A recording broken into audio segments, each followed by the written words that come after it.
Bien, continuaremos entonces con nuestra clase. Me disculpo por está un poco diferido el tipo de horario, ha sido esencialmente la diferencia de hora, pero espero que todos sigamos andando bien. Entonces, lo primero es mostrarles, por supuesto, en qué íbamos. Habíamos estado discutiendo algunos conceptos importantes, como en este caso el momento angular. Que se comparta mi tablet y deberíamos estar bien. Pero un segundo, hay que conectarla. Ok.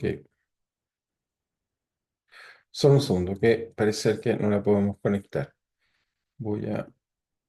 Ok, déjeme un segundo cambiar. Ujú. Solo un segundo. Bien, ahora sí, tuve una pequeña dificultad para compartir, pero aparentemente ya se resolvió. Entonces, eh, ¿qué es lo que estábamos discutiendo? Ahí está, muy bien. Habíamos discutido algunos conceptos importantes. Estuvimos hablando en las últimas clases de dos cosas importantes. El torque, como lo vemos acá. El torque fue un concepto que desarrollamos esencialmente para entender por qué los objetos giran, a pesar que la suma de la fuerza es cero, el centro de masa no se traslada, los objetos sí se podían girar, y por tanto este concepto que desarrollará o entenderá Newton y que ya les comenté, ya Arquímedes y otras personas lo entendían, que aplicar fuerza en distintos puntos genera que los objetos giran. Así que introducimos este concepto muy importante, que es el torque, que corresponde al producto cruz, entre en este caso la posición con respecto al cual el objeto va a girar y por la fuerza que se le aplica. Igualmente, el segundo concepto importante que vimos fue el concepto de momento angular, digamos, que nos daba cuenta, digamos, del equivalente a la cantidad de momentum translacional. Es decir, si quieren, hacemos un pequeño resumen de algunas cosas que hemos ido entendiendo a medida que vamos avanzando. Entonces, lo primero que aprendimos era que, o Newton, vamos a ir pensando en Newton, va a entender un poco, resumiendo la idea de todos estos personajes que él llamaría gigantes, que antes están antes que él, es cuando los objetos se mueven, esencialmente transportan una cantidad física que llamamos el momentum, que tiene que ver con la masa por la velocidad, y que mientras no hayan fuerzas que se le apliquen, entonces esta cantidad se conserva. Lo que hemos aprendido es que si esta cantidad varía, entonces hay una fuerza que se le aplica, y en el caso particular que la masa sea constante, entonces encontramos quizás una de las formas más comunes o habituales de escribir la ecuación de Newton, pero en realidad la buena ecuación es esta que está acá, la más general. Pero al mismo tiempo, entonces Newton lo que lo entenderá es que cuando tenemos un objeto, pero el objeto se puede girar. Entonces, lo que va a decir y lo que vamos a entender es que entonces también transportará o tendrá una cantidad vectorial intrínseca, que fue lo que llamamos en este caso el momento angular.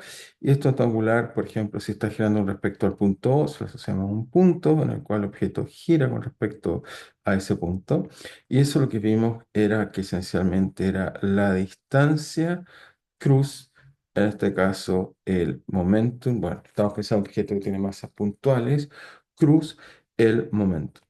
¿Ok? Entonces nos imaginamos como que aquí hay una masa, aquí hay otra masa, y con eso podemos calcular el momento angular. Por lo tanto, por supuesto, el momento angular total va a ser la suma de las velocidades. O si quieren, para simplificar un poco más la idea, es como que tomamos un objeto, ok, que está acá, y suponemos que está girando con respecto a este punto O, y hacia acá, digamos, se le aplica, bueno, eso sí está girando con respecto acá, y suponemos que en este caso hay una sola masa que está acá y está girando, ahí sería LP. Y lo otro que aprendimos fue que si no hay torque, si no hay torque, entonces, si no hay torque, si no hay torque, entonces el momento angular se conserva. Esto va a ser la idea profunda que va a entender Newton y que va a tratar de desarrollar más y que fue lo que aprendimos, donde vimos que el momentum, bueno, acá lo tenemos algunas cosas, tenía unidades de, como vemos acá, kilogramos por longitud al cuadrado partido por unidades de tiempo, que son segundos. E hicimos algunos ejemplos, por ejemplo, tomamos el momento uniforme, solo para fijarnos, tenemos una partícula acá que está girando uniformemente y vemos que, bueno, en este caso, si la fuerza, en este caso, la fuerza que tenemos acá era simplemente una fuerza de naturaleza centrífuga, era radial, por lo tanto era cero. Luego se conservaba el momentum. Y lo otro que les mostré entonces era que se conservaba el momentum y por lo tanto torque cero. Y lo que vimos fue simplemente que calculé en este caso parte del momento circular y encontramos que el momento angular iba algo así como una constante en la masa por la posición donde está el objeto girando al cuadrado por la velocidad angular. Y eso debe ser conservado y con eso explicamos esto que les puse en un último video donde vimos que cuando los objetos cambian su distribución de masa por conservación del momento angular tienen que girar más fuerte. Y entonces introducimos también este I, que no hablé mucho de él, es lo que llamamos, por insistir, momento de inercia. Y este momento de inercia da cuenta, digamos, bueno, acá lo coloqué, da cuenta de la dificultad a que los objetos giren. ¿Ok? Así que quedamos un poco con esa idea y hoy vamos a tratar de continuar tratando de entender un poco más profundamente este tipo de conceptos. Entonces quiero hacer un general, digamos, un movimiento, supongamos, entonces vamos a hacer entonces en general, por ejemplo, consideremos en general, entonces en general, consideremos un movimiento plano, para simplificar las cosas, movimiento, pero en segundo está muy cargado mi lápiz, vamos a hacer un movimiento plano, de un sistema al cual está girando en un plano, y queremos un poco describir este movimiento desde el punto de vista de cuánto vale su momento angular. Ok, entonces tomamos movimiento plano. Ok, movimiento plano, entonces un movimiento plano. Es decir, que estamos pensando que el problema que tenemos es, pongamos, una superficie acá, y lo que vemos es que tenemos algún objeto acá, y este objeto, si nos damos un sistema de referencia, coloquemos ahí un sistema, voy a colocar un sistema de referencia, y vemos que este se está moviendo en el plano. ¿Ok?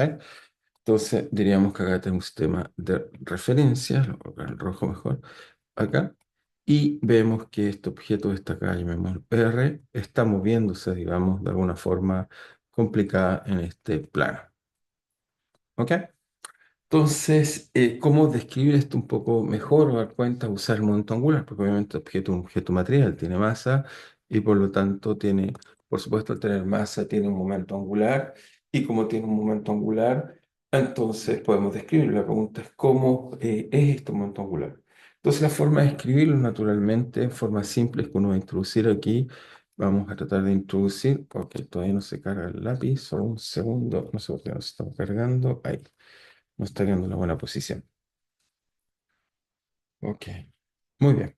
Entonces, lo que voy a tratar de introducir acá es que este que está aquí, vamos a definirlo acá, voy a definir un teta y entonces vamos a tratar de calcular, voy a hacer la figura acá de nuevo para que quede un poco mejor. Vamos a colocarla acá. Entonces, y colocamos el objeto, que supónganse que este es su vector, R, esto es teta, y acá tenemos el objeto que queremos describir, que está haciendo una trayectoria complicada, ok, está haciendo un movimiento complejo ahí. Entonces, ¿cómo describir esto que estamos viendo ahí? Entonces, lo que diríamos es que, bueno, la posición, entonces, por supuesto, estamos pensando en un sistema coordenado, la posición de la partícula de masa m está dada por el vector posición.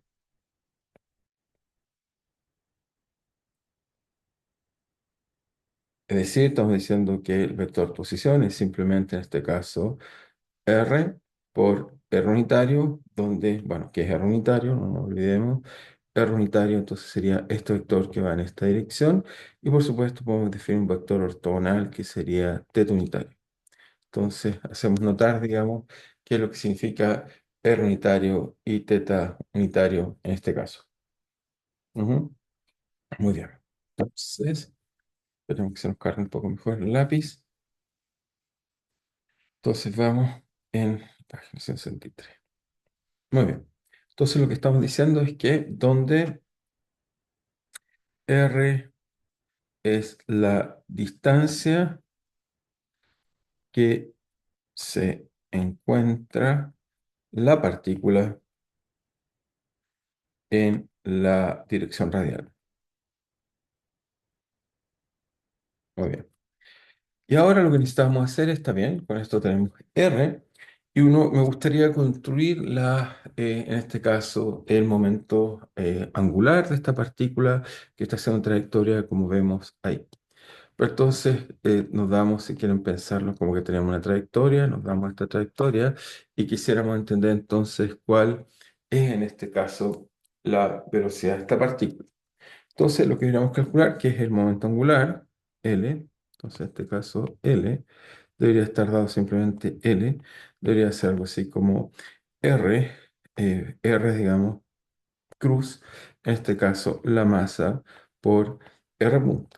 R lo conozco, ya lo calculé, el R es lo que tenemos acá, ahora me faltaría calcular R punto para poder terminar. Entonces, debemos calcular para conocer el momento angular con respecto, por supuesto, a este sistema LO que colocamos ahí, o si quieren, el punto O, estamos calculando el momento angular con respecto a un punto. Tanto la noción de torque como el angular, insisto, están dados respecto a un punto, así que hay que tener cuidado cómo uno va a calcular esto. Tiene que estar siempre medido con respecto al punto que uno mide. Entonces, muy bien, nos da que L0 en este caso vale esto, donde R, entonces nos falta calcular, es la velocidad.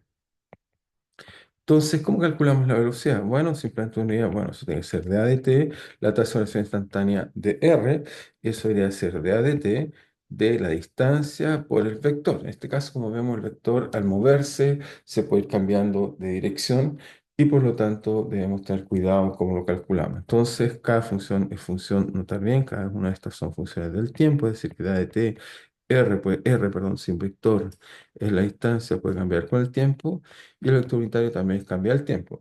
Y ya les enseñé que la tasa de variación instantánea, simplemente en estos casos, es la tasa de variación instantánea de la primera por el segundo, más, en este caso, el segundo por la tasa de variación instantánea del segundo. Así que tenemos que calcular esto.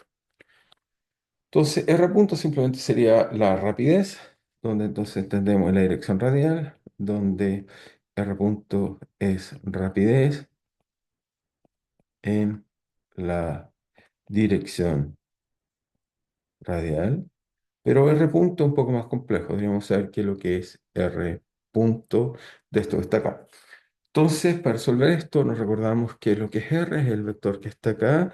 Entonces, ¿dónde nos olvidar R? ¿Qué es? Si lo escribimos o lo representamos en nuestra base cartesiana, este vector que está acá, y por tanto este vector simplemente lo tenemos que proyectar aquí y acá, y por lo tanto sería la proyección del eje X, simplemente es coseno de teta, proyectamos hacia la horizontal, nos da por eje unitario, más seno de teta en la dirección Y unitario, donde teta es el ángulo que por supuesto tenemos acá. Así que ahí vamos bien.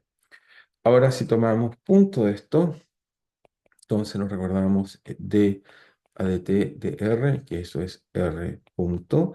Entonces va a ser d a dt de esta expresión que está acá, coseno de x más seno de teta por I unitario como lo tenemos ahí. Sí que tenemos que calcular esto, obviamente no olvidar dónde vectores cartesianos son estáticos, donde x e y son estáticos, no cambian.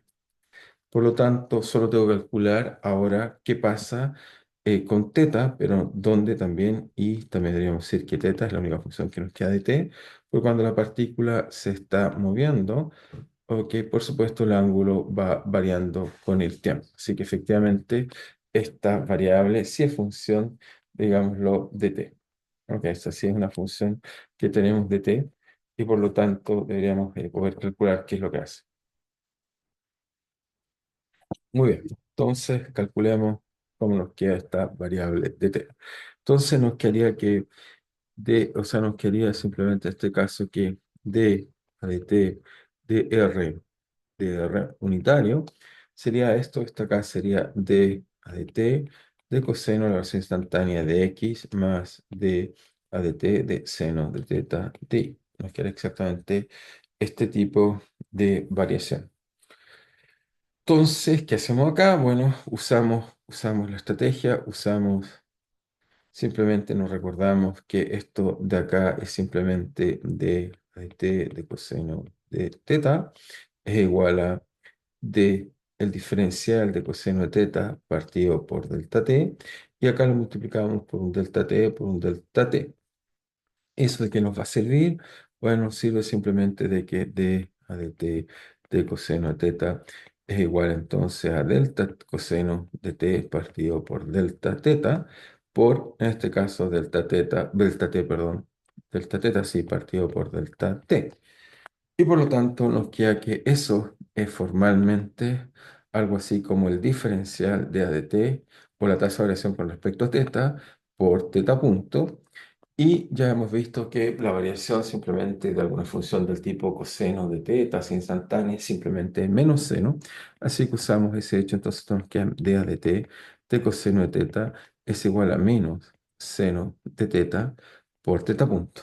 Entonces, análogamente,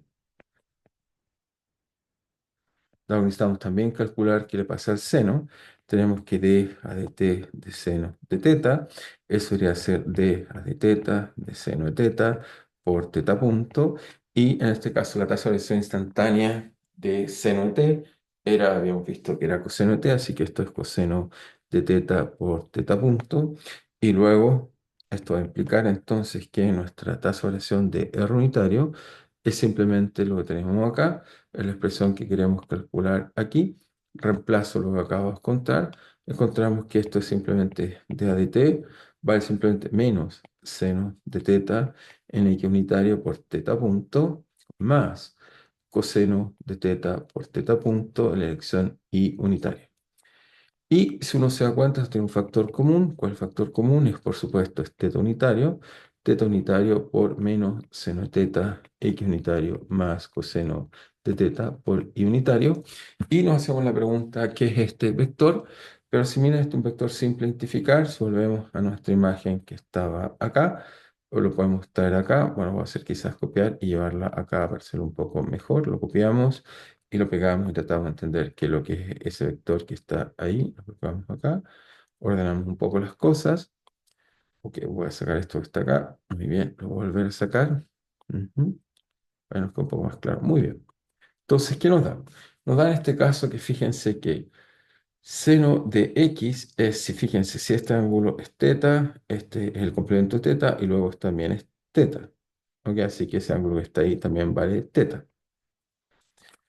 Y por lo tanto, si es que vale teta, fíjense que este vector proyectado acá, vale vale seno de teta, porque ahora teta es con respecto a la vertical, no horizontal, que respecto a insistir, hacia acá es coseno, sería coseno de teta ni, y hacia acá sería menos seno de teta ni. Por lo tanto, esto nos dice que este vector que está acá corresponde simplemente a teta unitario.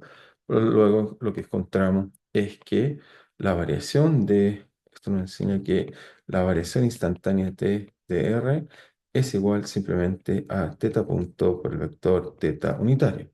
Muy bien, esa es la expresión que quería llegar y encontrar. Si encontramos esto geométricamente. Perfecto. Ya tenemos esto, así que ahora podemos avanzar un poco más. Entonces veamos que nos queda el momento angular, que es lo que queríamos calcular, digamos. En este caso estábamos ahí. Entonces nos queda 165. Nos diría que el momento angular, habíamos dicho que era simplemente, en este caso era R punto por R unitario, más en este caso R, por este caso nos había quedado R unitario punto.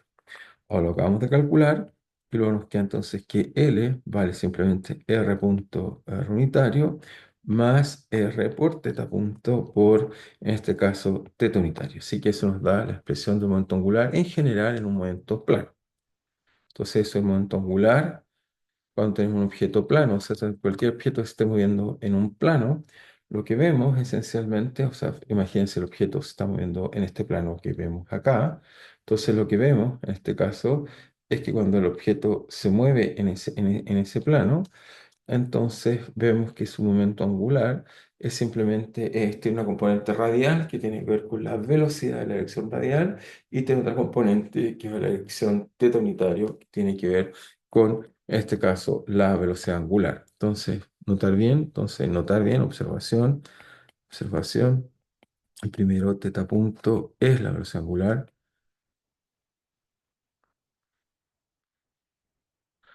la cual aporta en este caso, aporta en qué, espérense, esto que está acá no es simplemente hemos calculado hasta ahora, espérense un segundo, porque llamé L. Esto que calculé es L, donde estamos acá. Esto que estamos acá es solo R.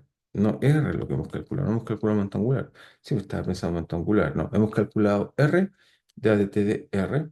Por lo tanto, o sea, nos daba, esto acá es unitario. Muy bien. Y esto que coloca acá, perdón, no es el momento angular. Esto nos dice que, perdón, esto es la interpretación correcta. Esto que está acá nos dice que R, cuando varía en el tiempo, tiene dos componentes en la velocidad. Tiene una componente radial y una es también angular. Entonces, teta punto es la velocidad angular, la cual aporta a la velocidad angular. Eso es lo que nos está aportando. Y no aporta la velocidad angular, simplemente diciendo que la velocidad angular va como r por teta punto y la velocidad radial va en este caso como r punto. Estoy diciendo que r punto, que es la velocidad, la escribo simplemente como b de teta en la dirección teta unitario más b de r en la dirección r unitario. Ahora sí calculemos el momento angular.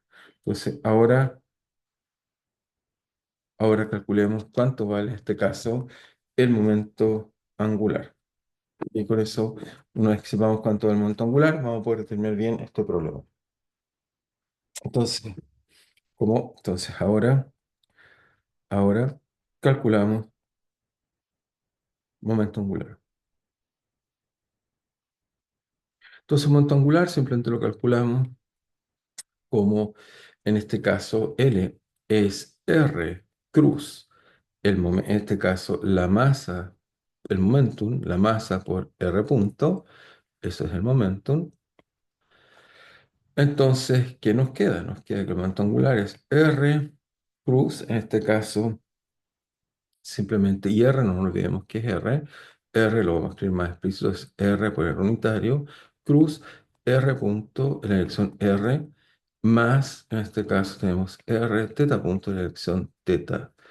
Y como vemos, bueno, el primer caso es que los primeros vectores son dos vectores paralelos. Uno nos da cuenta la posición y la velocidad de la dirección radial, así que como es producto cruz, eso es cero, ¿ok? No aporta.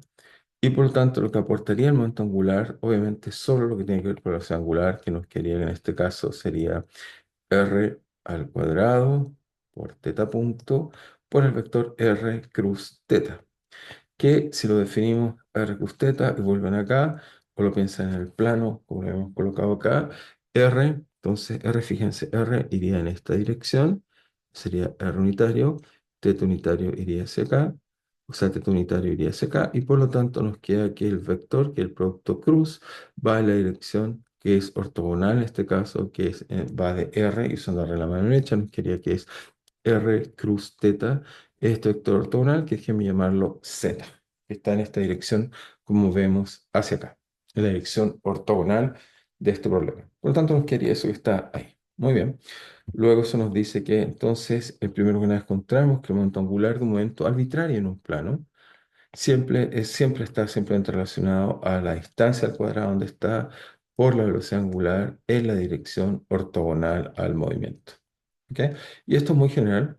Esto en realidad es válido para cualquier... Ah, y nos faltó, por supuesto, el M. ¿Dónde está el M? Hay un M por ahí que se nos quedó. Hay un M ahí. M, M. Y por lo tanto, M. Así que esta expresión que habíamos encontrado en el caso muy particular del momento circular, habíamos pensado que el momento circular efectivamente tiene que ver con el momento de inercia. Cuando resolvimos este problema que está acá, habíamos encontrado aquí que esencialmente el momento angular era algo así como un momento de inercia por la velocidad angular. En realidad esta es una expresión muy, muy general. En realidad cualquier momento en un plano tiene esta propiedad. Entonces anotamos esta observación, pero el resultado es mucho más general de lo que habíamos pensado inicialmente. Es decir, que en un movimiento plano arbitrario, el momento angular está dado por. Y vuelvo a insistir, en este caso, mr cuadrado es función de t, en la posición y por supuesto la velocidad también. Estamos diciendo que está dado por algo así como la inercia en este caso, que sería la masa por la posición al cuadrado y su respectiva velocidad angular.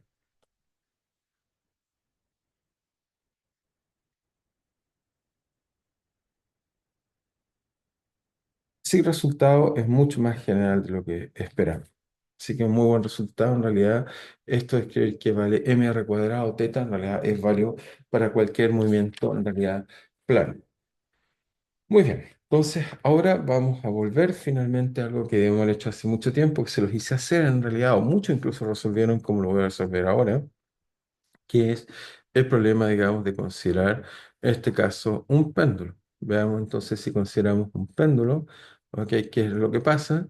Entonces, cuando uno tiene un péndulo, como lo vemos acá, por supuesto, uno dice, ok, esto es un movimiento plano, así que en principio debería ser un movimiento cualquiera, que lo colocamos aquí, acá, y entonces soltamos y vemos que ese es un movimiento circular en este caso, pero está en un plano, y por lo tanto podríamos calcular su dinámica ahora no vista de escribir la ecuación de Newton, sino usar el torque y el momento angular para encontrar la ecuación. Cuando les dije de tarea que hicieran y calcular la ecuación de movimiento, muchos usaron lo que voy a explicar ahora, así que no me parece mal, pero solo ahora quiero que todos entiendan cómo lograr descubrir las ecuaciones de movimiento, en este caso de un péndulo, que es un movimiento circular, cuando en este caso, obviamente tenemos un torque que es la gravedad. Entonces lo que queremos hacer es, volvemos acá y lo que queremos calcular es la ecuación que escribe un péndulo usando ahora estos conceptos de momento angular y digamos,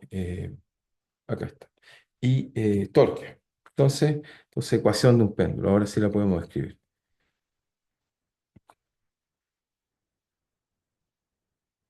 Entonces, ahora, ¿cómo podemos escribir la ecuación de un péndulo? Bueno, simplemente dijimos que un péndulo tiene un punto fijo, llamémoslo A o y este punto fijo o pivote, entonces nos imaginamos acá, típicamente pensamos que hay como una superficie ahí, que déjeme colocarlo bien.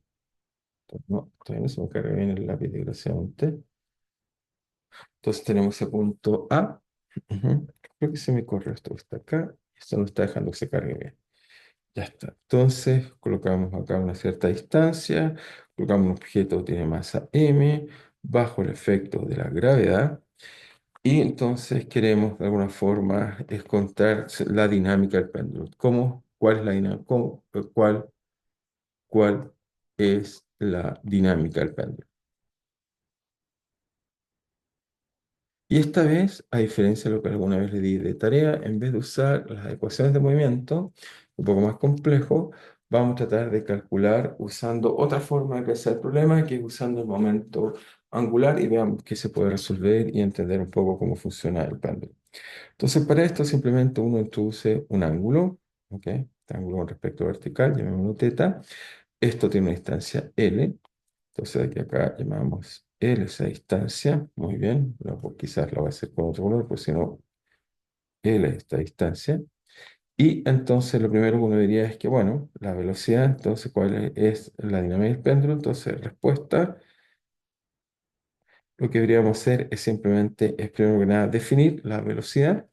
Este caso el radio no cambia, así que la velocidad es muy simple, como usamos el resultado anterior, la velocidad debería ser el largo, en este caso por la velocidad angular, que vale teta en este caso, la velocidad angular, ok, del sistema vale teta, y en la dirección, por supuesto, tenemos radial y angular, así que definimos esto como la velocidad teta, entonces aquí nos queda teta punto, la dirección teta unitario, tal como acabamos de calcular en general, porque obviamente es plano, así que usamos esa expresión. Después de eso, podemos entonces ahora calcular el respectivo momento angular que tiene el sistema. Entonces tenemos L vale, en este caso, ok, si usted el problema del lápiz. Ok. Algunas dificultades que no sé cómo resolverlas. Ok, fácilmente, desgraciadamente, nos está cargando el lápiz. Fácil. Y entonces veamos cómo calculamos L. Entonces usamos L, diríamos que esto es R cruz m b. Y ya sabemos que en este caso L simplemente es L, L dirección radial, porque vale eso, cruz M, por B, que vale L teta punto en la dirección teta unitario. Y por lo tanto, de aquí vamos a concluir que esto vale M, L cuadrado, muy bien, E por teta punto, por el vector teta, en este caso va de la dirección radial, que llamemos que la dirección radial viene hacia acá. Supongamos que el ángulo está creciendo ahí, así que tenemos en ese caso el vector que sale hacia acá afuera, llamémoslo Z, si colocamos un punto, si colocamos Z hacia acá. Entonces, insisto, Z es el vector que apunta hacia, digamos, ustedes, hacia, saliendo hacia ustedes, digamos. ¿Ok? Teta sería en esa notación, vemos la punta de la flecha. Ese sería Z. Muy bien. Y ahora calculamos el torque, o calculamos, tenemos que calcular la variación de este momento angular. Entonces calculamos la variación del momento angular y esta tiene que ser, por otro lado, igual al torque. La variación del momento angular, en este caso, es simplemente calcular esto que está acá, pero todo es constante, salvo teta. Por lo tanto, me queda que esto es de t de m l cuadrado, teta punto z. Entonces, lo único que depende de t es teta. Luego nos dice que esto es m l cuadrado, teta 2 puntos significa la aceleración angular en la dirección z. Entonces, t 2 puntos, no olvidar, es la aceleración angular. Muy bien, tenemos la aceleración angular entonces, en este caso, que estamos viendo ahí. Y ahora, ¿qué hacemos? Tenemos todo esto acá, calculamos el torque para encontrar la ecuación de movimiento del sistema. Entonces el torque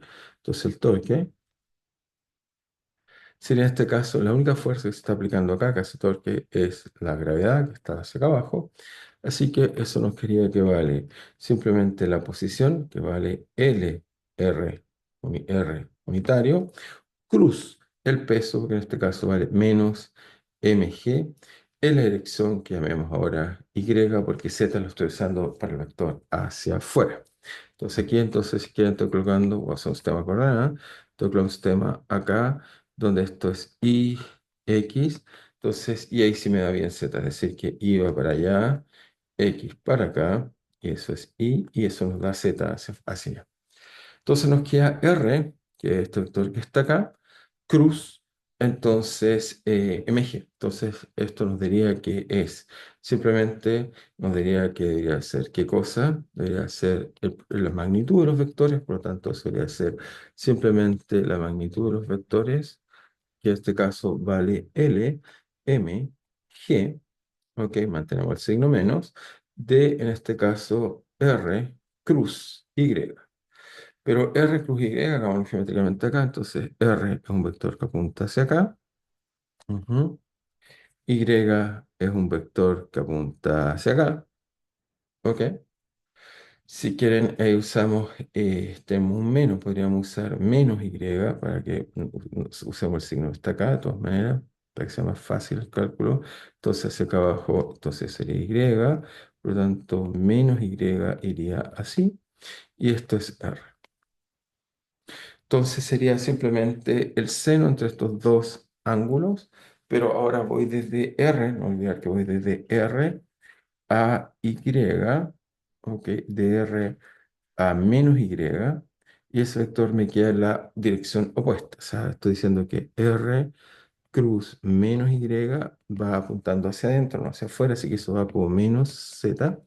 Por lo tanto, me queda que el torque, en este caso está acá, simplemente nos queda que el torque vale simplemente L, M, G, ¿sí?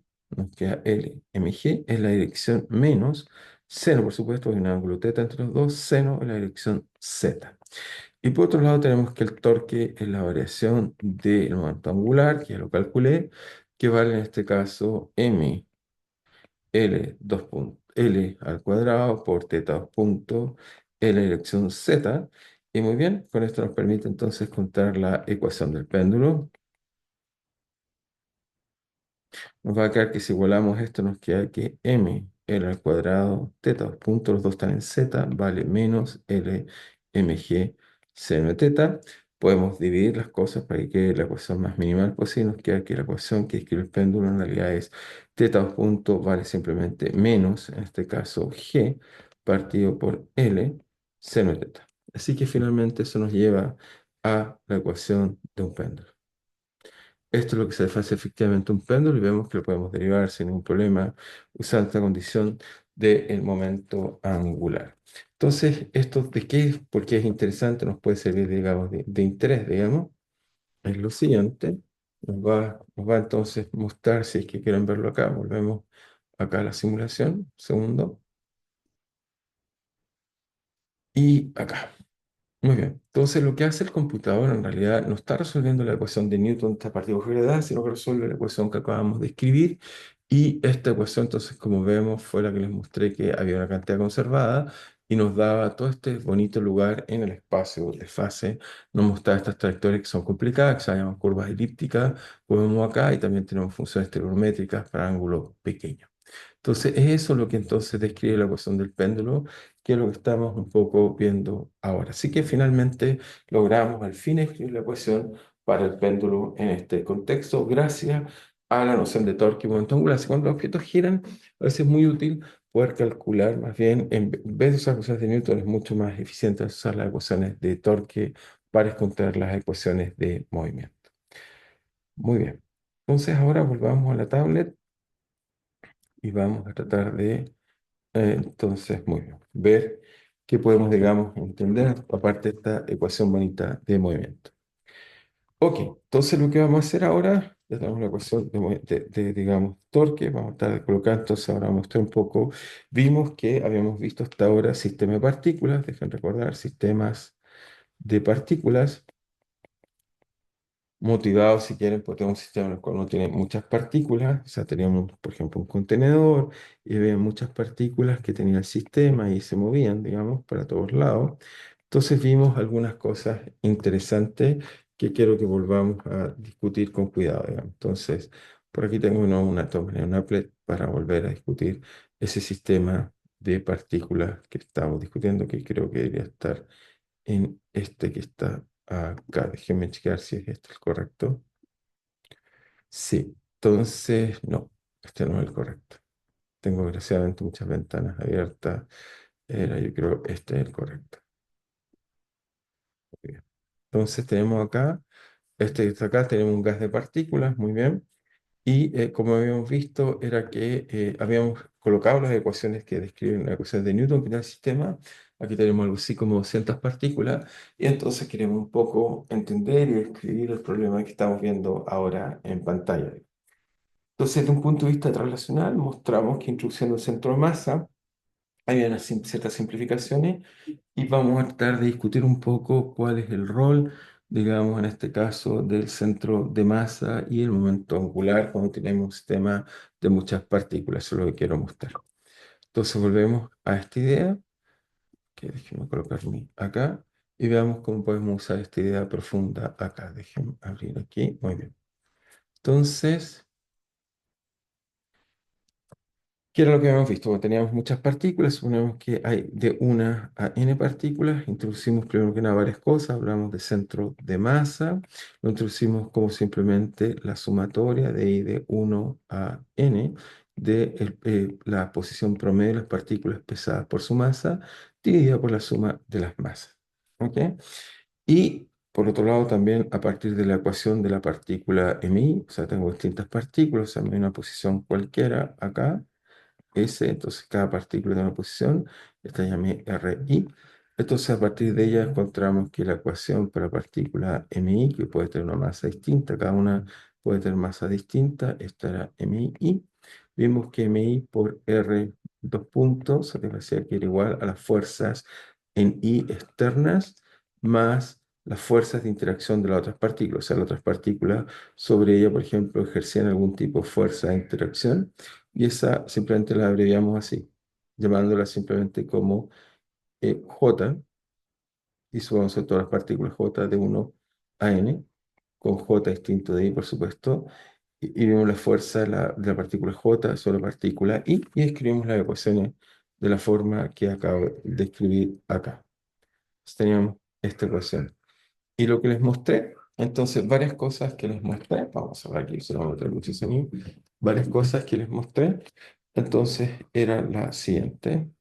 Entonces habíamos mostrado que, por ejemplo, el centro masa, si uno jugaba con estas ecuaciones y transformaba, buscábamos por la opción del centro masa, supongamos que está acá el centro masa, eso escribe R centro masa. Describimos que la dinámica del centro masa era dada por la masa total, R del centro de masa, y eso era igual simplemente a la suma de todas las fuerzas externas. Las fuerzas internas en realidad hacía que esto no dependía de las fuerzas internas, ¿ok? Nos daba este resultado. Es decir, que el centro de masa se movía solo considerando las fuerzas externas y no la dinámica, digamos, del sistema internamente. Veamos.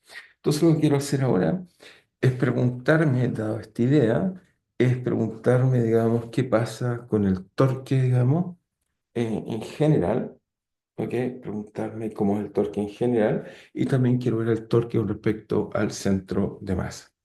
Entonces, ¿cómo hacemos esta idea del torque en general? Es como colocamos acá un sistema cualquiera. Supongamos que nos preguntamos si el objeto gira con respecto a este punto S, donde está nuestro sistema de coordenadas. Y por lo tanto, ahí lo que nos diríamos es varias cosas. Primero, deberíamos decir que tenemos que calcular el torque y el momento angular respectivo. ¿Sí? Entonces, lo primero que deberíamos decir es que tenemos un torque, muy bien. Entonces, como calculamos el torque y el momento angular, entonces el torque con respecto al punto O sería simplemente que, bueno, este punto que tenemos ahí, diríamos que debería ser la suma, ¿ok? O en este caso no tenemos uno solo.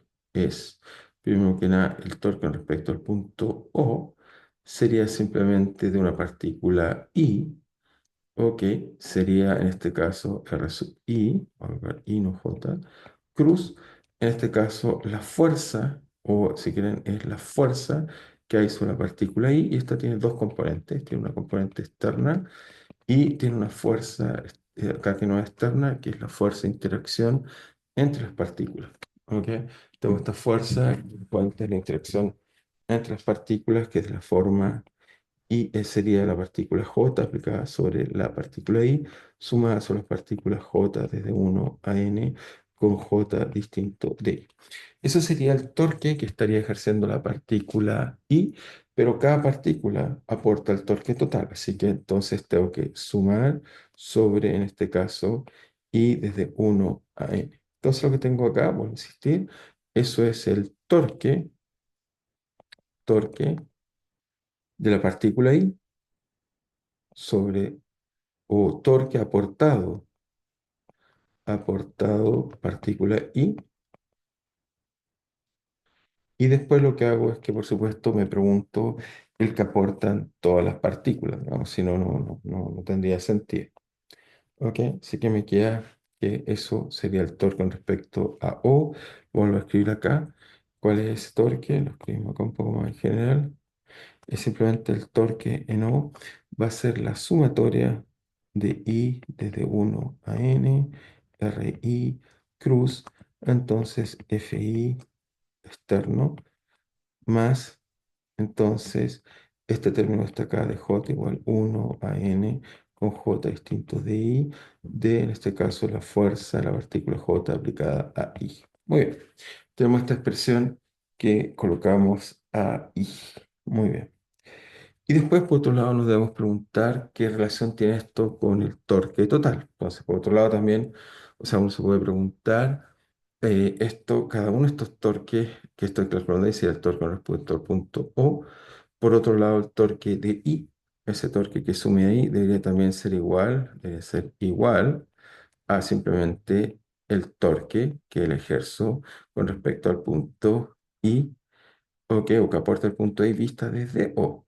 Ok, eso debería ser de A de T, eso que está ahí, y sumé sobre todo las partículas, así que sumé el momento angular, si quieren, de alguna forma total, o si lo quieren ver, esto es de A de T, la suma de todos los momentos angulares. Entonces, finalmente, cuando sumé, lo estoy tratando de hacer es calcular el torque de todo el sistema. O sea, calcular el torque que ejercería una partícula, de todas las fuerzas que se le aplican sobre ella.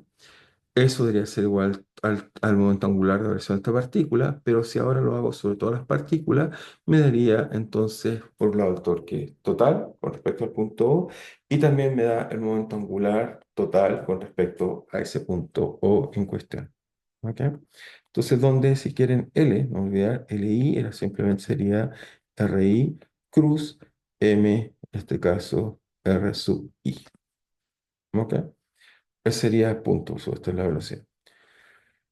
Y entonces con esto defino el torque, el momento angular total sería simplemente d a dt de L, donde L, en este caso, insisto, es la suma de todos los momentos angulares del sistema. ¿Ok? Hasta ahí simplemente estamos sumando y tratando de encontrar relaciones interesantes para el momento angular de todo el sistema, digamos. Ok. Ok. Entonces, lo que vamos a hacer es calcular un poco una expresión un poco más simple, por tratando de encontrar lo mismo que encontramos para el caso del centro de masa. Encontramos una simplificación importante cuando controlamos la ecuación del centro de masa. Encontramos que se hace una ecuación muy simple. Entonces uno de alguna forma se pregunta si esto también va a ocurrir cuando calculamos con respecto a un conjunto de partículas. Y veamos que la respuesta en principio también va a ser sí. Y veamos cómo podemos simplificar esto que está acá. Entonces, tenemos que D, lo voy a escribir acá mejor, tenemos por ahora el resultado, tenemos que D a dt del momento angular total con respecto al punto O, quizás le he puesto O, pero estamos viendo desde ahí, es el torque.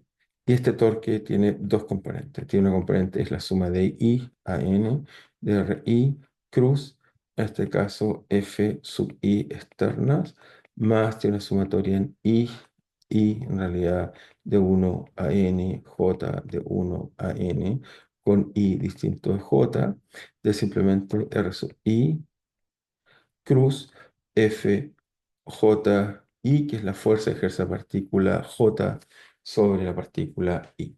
Pero veamos que este último término en realidad no va a jugar, va a ser despreciable. Pero ¿cómo hacemos eso? Entonces veamos que, entonces vea que tomamos esta suma de I, J desde 1 a N con I distinto de J.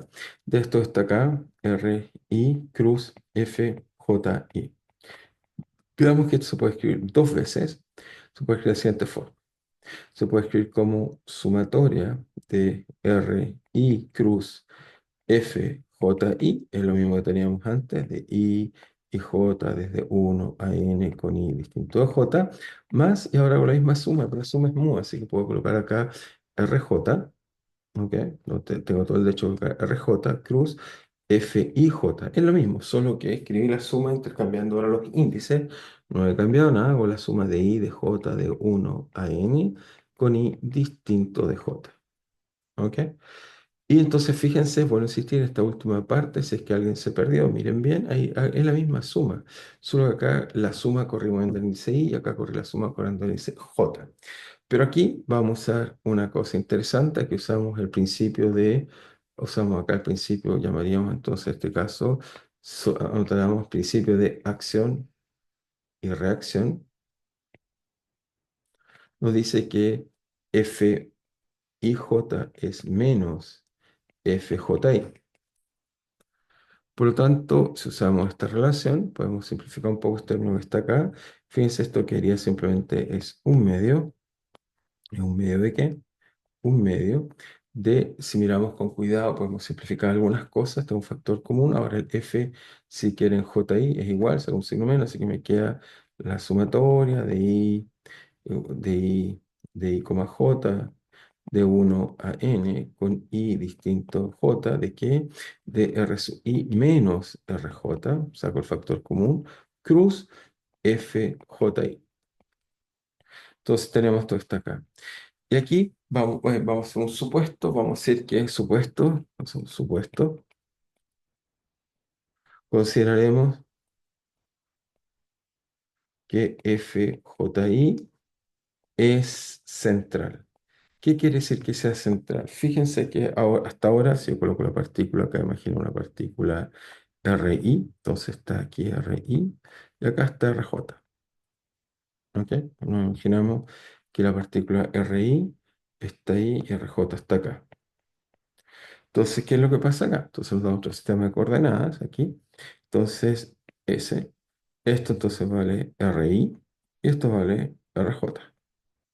Pero hasta ahora lo que hemos supuesto, el vector, por supuesto, I menos J es el vector que va justo en esta dirección. Es el vector RI menos RJ. Ujú. Entonces, ese es el vector tal que la suma, espérense, déjenme checar si lo hice bien. Entonces tenemos que la suma de este vector más este que está acá nos da eso. Entonces veamos, si sumo, estoy chequeando en mi cabeza, sumo array, entonces este es RJ menos array, ahí sí. Ok, ahí sí, ahí sí, lo voy a anotar array. Entonces, si se fijan, ahora lo que estoy suponiendo es que la fuerza que ejerce la partícula, por ejemplo, J sobre la I, también es radial. Voy a suponer que es central, es decir, que va en la dirección entre partículas. Y la razón profunda de eso es que las fuerzas a nivel fundamental típicamente es la fuerza electromagnética, la fuerza gravitacional. Estas fuerzas son de tipo radial. Entonces, si suponemos que la fuerza es central, quiere decir que es radial, va en la dirección en la cual están las partículas, podemos concluir en este caso que estamos diciendo que F y J es paralelo al vector R y J, o menos R y J.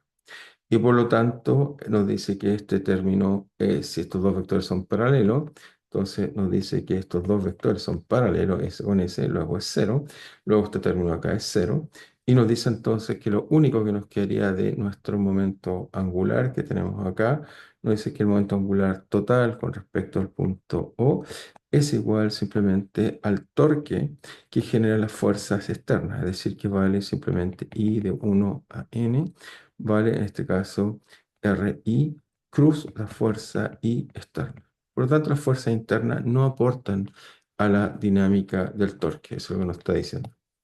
Entonces, se fijan, a esto, no, bueno, hasta aquí no hice centro masa, sino que sumé sobre todo, y lo que aprendemos de esta expresión, que es lo que debemos aprender, observación, lo que vamos a aprender profundamente es lo siguiente, es entonces el torque solo depende de las fuerzas externas. Estamos hablando del torque colectivo, ¿eh? Estamos hablando del todo el monto angular en el punto O. Depende solo de las fuerzas externas. Es decir, que si las fuerzas con que constituyen cada elemento, por ejemplo, esta tasa, todas las fuerzas que lo constituyen deben ser radial. Si no hay una fuerza radial sin fuerza externa, esto se podría poner a girar. Si es que no hay una fuerza que le esté, en este caso, aplicando algún tipo de torque. Muy bien. Entonces, antes quizá aplicarlo al centro de masa, solo por tratar un poco de respetar bien el uso del tiempo, pues quizás hacer una pequeña primera aplicación interesante. ¿Cuál es la aplicación que les voy a hacer? Entonces es que luego entonces el torque solo depende de las fuerzas externas, torque colectivo, eso quise decir, cuando estamos hablando del sistema en su conjunto colectivo. Entonces, hagamos un ejemplo que en realidad es muy interesante, que voy a revisitar leyes de Kepler. Kepler les contará, como ya les dije, leyes muy fundamental que nos ayuda a entender la ley de gravitación universal. No obstante, sin esta noción de momento angular habría sido muy difícil entender lo que hizo y nos hizo un poco compleja la derivación, pero veamos ahora que si volvemos y tratamos de entender qué era lo que pasaba, creo que ahora sí voy a poderles explicar bien lo que hace entonces Kepler, digamos. Ok, déjeme probar aquí. Ahí sí. Bien, entonces teníamos los gases, entonces bueno, existía en este caso la imagen que tenemos que las fuerzas internas no nos están aportando al torque colectivo, la suma del momento angular, así que no nos afectan, lo que es bueno. Y ahora movámonos hacia las leyes de Kepler. Entonces la primera ley de Kepler teníamos era que teníamos, cuando tomábamos objetos, los objetos hacían curvas elípticas, porque aquí la excentricidad es muy chiquitita, pero la podemos hacer un poco más grande, por ejemplo ahí, para que veamos cómo es el movimiento circular. Eso nos da cuenta el movimiento circular, en este caso que estamos viendo ahí, así que todo perfecto. Vemos también esta propiedad de la elipse, que la suma con respecto a puntos es constante. Pero la ley que nos va a interesar esta vez no es esta, sino que es la segunda ley de Kepler, que es la que tengo un poco más acá, que es lo siguiente. La segunda ley de Kepler que nos va a decir es que fíjense que lo que descubrió Kepler es que va a descubrir que en iguales tiempos se recorren iguales áreas como se muestra acá. Entonces se supone un tiempo similar acá y otro acá. Y lo divertido es que el área en esta zona verde y el área en esta zona violeta son exactamente iguales. ¿Ok? Entonces fíjense que podemos mirar distintos, déjenme ver si podemos cambiar los sectores, más grande o más chico, descubrimos que el área es igual. Podemos cambiar también la excentricidad, hacerlo más excéntrico, se vea más parabólico, por ejemplo, así.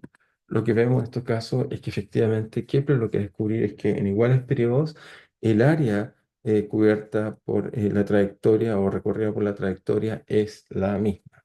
Veamos que en realidad lo que descubrió Kepler es la noción de momento angular, pero bueno, no tenía las herramientas para entenderlo. Veamos que ahora sí tenemos las herramientas y por eso vamos a revisitar esta ley y ahora sí tratar de entender finalmente qué era lo que habíamos hecho o qué hizo Kepler que llevó a Newton a entender muchas cosas. Entonces, revisitamos la ley de Kepler y lo que nos dice entonces es, nos imaginamos, entonces tenemos un cuerpo celeste acá, colocamos otro cuerpo celeste y lo que estamos viendo es que lo que va a descubrir Kepler es que esencialmente en iguales periodos, el área, o sea, es una elipse. Si fuera un círculo, obviamente todo queda igual, pero si es una elipse, Kepler lo que va a decir es que en iguales periodos, entonces, esto es lo que llamó la segunda ley. Vamos a volver a colocar segunda ley mejor para enfatizarlo. Ya lo habíamos anunciado, pero quiero volverla a explicar ahora con la vista del momento angular. Segunda ley. Entonces, lo que nos dice Kepler es que para, para curvas elípticas también vale para círculos, para órbitas de cuerpos celestes,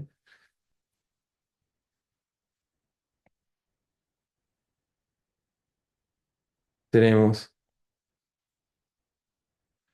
que entonces para iguales tiempos se recorren iguales áreas. Bastante intrigante este resultado, pero veamos qué se puede entender. Entonces, ¿cómo entendemos este problema? Bueno, Newton nos enseñará, ya lo derivamos por otro lado, es que la fuerza de interacción gravitacional es radial.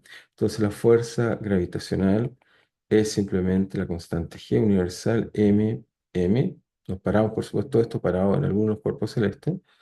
Tenemos esto dividido por la distancia al cuadrado en la dirección radial. Eso es lo que nos diría esto que está acá, es la fuerza de gravitación. Entonces, si uno trata de calcular el torque con respecto al punto donde está el cuerpo celeste, vemos que gira el otro cuerpo. Entonces, en el sistema de referencia de unos cuerpos, el otro, por supuesto, realiza elipse.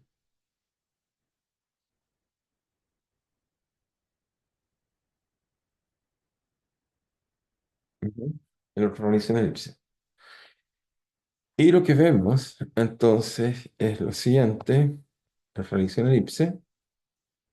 Entonces veamos que el torque, entonces si uno calcula el torque, uno diría el torque visto desde ese punto donde está el cuerpo celeste, ya vemos A, o tierra, digamos llamarle, va en este caso R cruz F, pero F también va en la dirección radial, también es radial, por lo tanto es cero. Luego entonces se conserva el momento angular, luego tenemos que el momento angular se tiene que conservar, eso es lo que concluiríamos. Luego T de A. Ok, como esto es cero, implica que el momento angular, que es de a de t de L con respecto a, es cero. Luego L de A se conserva. Y veamos que esto nos va a llevar a concluir esta bonita ley de Kepler. ¿Cómo hacemos esto? Bueno, entonces el momento angular es simplemente, debería ser R, la posición de la partícula, cruz la velocidad de la partícula, su momento, es decir, la masa por, en este caso, el momento. ¿Sí? Entonces tenemos el momento. ¿Y qué es lo que nos da esto? Bueno, nos va a dar algo simple, nos va a dar que esto está acá. Primero que nada, bueno, hay que dividir por algunas cantidades, pero obviamente si el movimiento es plano, el momento angular va a estar apuntando en la dirección z, ¿ok? Y luego nos daría lo siguiente, nos daría que esto va en la dirección z. Por lo tanto, si la dirección z no cambia, porque el momento está en un plano, esencialmente todo ocurre en el momento que está transcurriendo en un plano, entonces lo que se debe conservar es la magnitud, dado que el vector no cambia. Y por lo tanto, L también es conservado. El módulo es conservado. Es decir, que esto, R cruz M, V, es conservado. Dado que el movimiento, dado que el movimiento es plano. Ajá. ¿Y qué nos da esto? Bueno, obviamente llamemos esto L0 o LA. Ahora es una escalar. LA lo puedo dividir por M porque la masa no está cambiando, así que eso lo saco al otro lado y me queda R cruz B. ¿Ok? Y ahora, para acercarnos a lo que hace Kepler, dividamos también esto por un medio, o sea, dividamos, multipliquémoslo por, entonces, sea delta t un tiempo pequeño donde ocurre la trayectoria.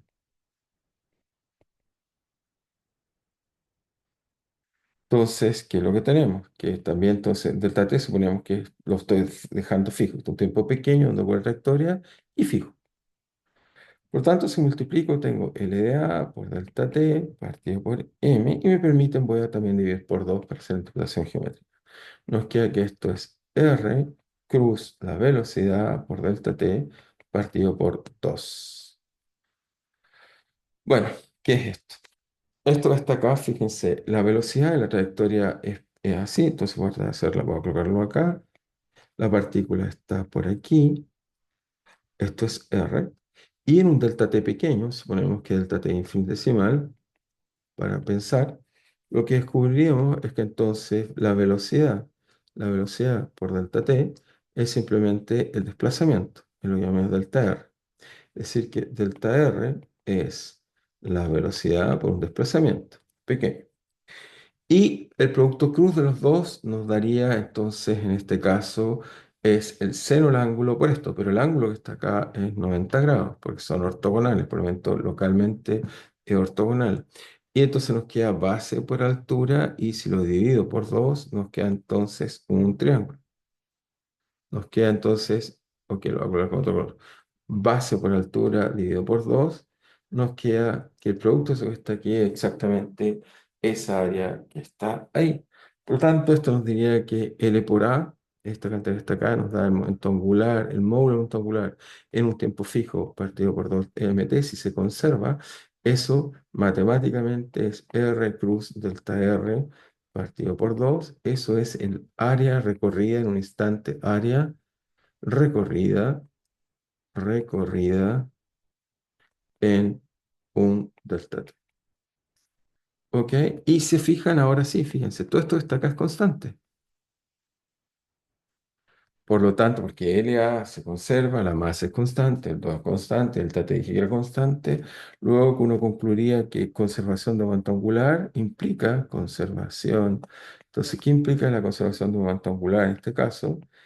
Conservación de momento angular implica entonces conservación de área.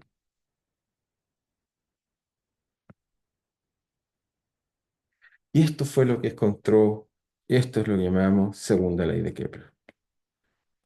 Entonces, Kepler, a partir de las observaciones de Tycho Brahe, va a concluir que esencialmente se conserva el área, pero en realidad lo que descubrió es que se conserva el momento angular. Entonces, cuando vemos, y déjenme volverlo a colocar acá, cuando vemos entonces qué es lo que está pasando en este sistema, es entonces simplemente que el área se la haya conservado, es simplemente una ilustración de que se conserva el momento angular. Tan simple como esto. Así que Kepler descubre experimentalmente que se conserva, experimentalmente lo digo porque lo hace esencialmente partido de datos, pero a iguales tiempos el área recorrida por la órbita es exactamente la misma. Así que este resultado muy, muy impresionante nos muestra que ahí está el vector de velocidad, nos muestra, fíjense cómo está aquí más cerca para recorrer más rápido, esto la velocidad es más grande, acá es más chica, de tal forma que la área, que pueden verlo con pequeños triángulos, entonces se conserva. Así que muy bien, lo que hemos descubierto hoy, digamos, o vuelto a revisar, es que se conserva, la conservación de un angular jugará un rol muy importante en el descubrimiento de la gravitación. También les enseño un poco de cómo entender, bueno, derivamos la ecuación del péndulo, vimos eso está bien, a partir de entender cómo da un movimiento arbitrario en el plano. Y lo otro que también espero que hayan aprendido, que voy a hablar un poco más, me falta el centro masa, pero vimos que el momento angular del sistema en su conjunto solo está afectado por el torque externo de todas las partículas. Muy bien, seguiremos avanzando. No olviden que el próximo martes les haré un ejercicio, aparte de yo hacer la clase diferida asíncrona. Nos vemos, cuídense.